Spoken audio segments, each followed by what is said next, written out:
গরমে তো মানুষও বাইরে না লুটে কাটো কিন্তু কিচ্ছের মেয়েদের শান্তি আরাম নাই। গরমে তো জীবন নষ্ট, না খাওয়া যায়, না বোয়া যায়, না কিচ্ছু করা যায়। গরম ছাড়াও তুলনায় আবার বৃষ্টি হলেও তো আবার চলেন, সিলেটের ওয়েদারটা অনেক ভালো, অন্তত বৃষ্টি হয়। বর্তমানে কয়দিন ধরে খালি একটু গরম, কামে কাজের অসহ্য, একখানে বইতে শান্তি নাই, কিন্তু কিচ্ছের মেয়েদের শান্তি আরাম নাই।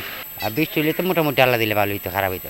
এই গরমে তো মানুষও বাইরে না লুটে কাটো, মনে করুন বিকাল টাইমে হইলে বাইরে কম বেশ বেচা কিনা আর তো টাইম মনে করুন গরমের জ্বালা খালি করতে বাইরে আইছি গাড়ি লিয়া, পেটের জ্বালা না নিলে তো বজি থাকবো উপাস, লুজি দিত না বাইরে ওই খাইবে করতে আইলে তো মনে করুন লই দোক আর গরম হোক বেচা কিনা করতে কম বেশ বজি ফুতের মোহ দিতাম নিয়া নিজেও শান্তি চলতাম। ভাই কইতে গেলে বহুতটা, প্রথমত বইয়া থাকা যার নাই এক, দ্বিতীয় সাবজেক্ট আমরা যে বই দিছি নাই ঠিকঠাক, এমনিও বিরক্ত।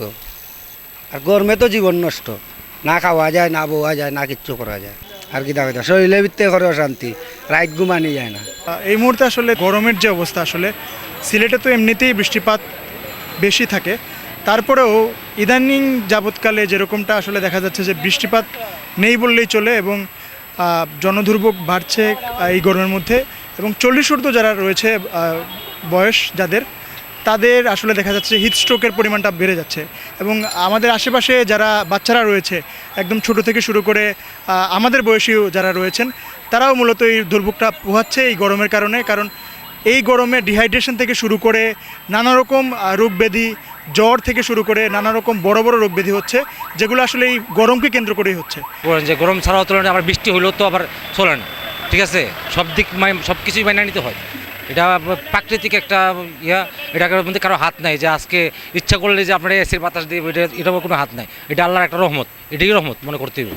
তারা তো আছে অস্বস্তির মধ্যে আছে, মনে করেন যে অনেক সময় গরমে। তবে সিলেটে মনে করেন যে আল্লাহর রহমতে অনেক এই ওয়েদারটা অনেক ভালো, সিলেটের ওয়েদারটা অনেক ভালো, অন্তত বৃষ্টি হয়, মাঝে মধ্যে বৃষ্টি হয়, এই জন্য ওয়েদারটা ভালো। এটা আল্লাহর অশেষ একটা রহমত সিলেটের মধ্যে আছে আর কি। পড়ছে গরম তো আর নেই, গরম তো আছে, গরমও আছে, আবার অনেক শীতও আছে। কারণ আরেকটা কারণ হইল গিয়া গরম বাড়ার পয়লা কারণ হইয়া তাহলে গিয়া দুজক যখন উত্তপ্ত হয় তখন গরম বাড়ে। আর দুজক উত্তপ্ত হওয়ার কারণ হইল আমরা বদামলের কারণে। আমরা আমলের দিকে যত আল্লাহর বিধান মানব তত ইনশাল্লাহ আল্লাহর গজব, এটা তো আল্লাহর গজব, এটা আল্লাহর গজব, আল্লাহ হেফাজত করতো আমরা সবাই। গরমে তো আমরা চলাফেরাও কষ্ট হইতেছে এবং খাওয়া দাওয়াও কষ্ট হওয়ার। এই যে গরম পড়ছে, স্বাভাবিকভাবে আমরা তো রাস্তাঘাটে চলতে হয়, প্রচুর গরম হয়। এমনি তো গরমের প্রভাবে সারাদিন মানুষ থাকে না, এর মধ্যেও সন্ধ্যা 7টায় যে ব্যবসা প্রতিষ্ঠান বন্ধ করে দেয়।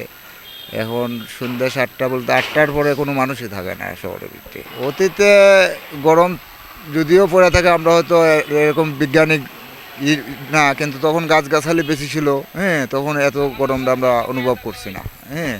এখন শহরে যে গাছগাছালি নাই, গরমটা খুবই বেশি অনুভব করা যায়।